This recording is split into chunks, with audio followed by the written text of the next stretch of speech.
Stephen Paul Jobs was born on the 24th of February 1955 in San Francisco, California, to students Abdul Fattah Jandali and Joanne Carol Schiebel, who were unmarried at the time and gave him up for adoption. He was taken in by a working-class couple, Paul and Clara Jobs, and grew up with them in Mountain View, California. He attended Homestead High School in Cupertino, California and went to Reed College in Portland, Oregon in 1972 but dropped out after only one semester, staying on to drop-in on courses that interested him. He took a job with video game manufacturer Atari to raise enough money for a trip to India and returned from there a Buddhist.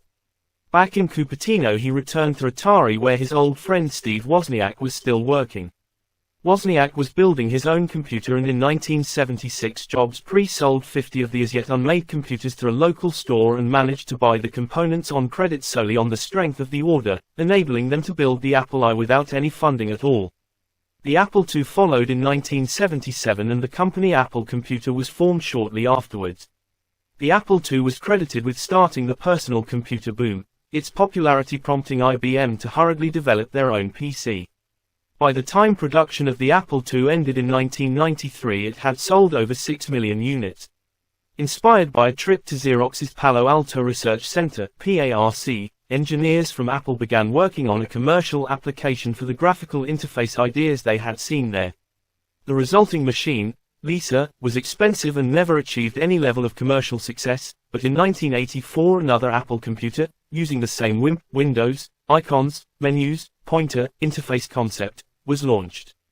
An advert during the 1984 Super Bowl, directed by Ridley Scott, introduced the Macintosh computer to the world. In fact, the advert had been shown on a local TV channel in Idaho on the 31st of December 1983 and in movie theaters during January 1984 before its famous premiere on the 22nd of January during the Super Bowl.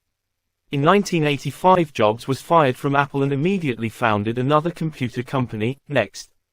Its machines were not a commercial success but some of the technology was later used by Apple when Jobs eventually returned there. In the meantime, in 1986, Jobs bought the computer graphics group from Lucasfilm. The group was responsible for making high-end computer graphics hardware but under its new name, Pixar, it began to produce innovative computer animations. Their first title under the Pixar name, Luxo Jr. 1986, won critical and popular acclaim and in 1991 Pixar signed an agreement with Disney, with whom it already had a relationship, to produce a series of feature films, beginning with Toy Story, 1995. In 1996 Apple bought Next and Jobs returned to Apple, becoming its CEO. With the help of British-born industrial designer Jonathan Ive, Jobs brought his own aesthetic philosophy back to the ailing company and began to turn its fortunes around with the release of the iMac in 1998. The company's MP3 player, the iPod, followed in 2001, with the iPhone launching in 2007 and the iPad in 2010. The company's software music player, iTunes, evolved into an online music, and eventually also movie and software application store, helping to popularize the idea of legally downloading entertainment content. In 2003, Jobs was diagnosed with pancreatic cancer and underwent surgery in 2004. Despite the success of this operation he became increasingly ill and received a liver transplant in 2009. He returned to work after a 6-month break but eventually resigned his position in August 2011 after another period of medical leave which began in January 2011. He died on the 5th of October 2011.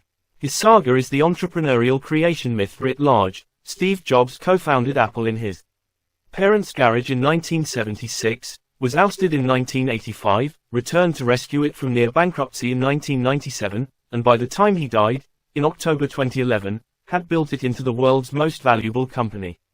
Along the way, he helped to transform 7 industries: personal computing, animated movies, music, phones, tablet computing, retail stores, and digital publishing.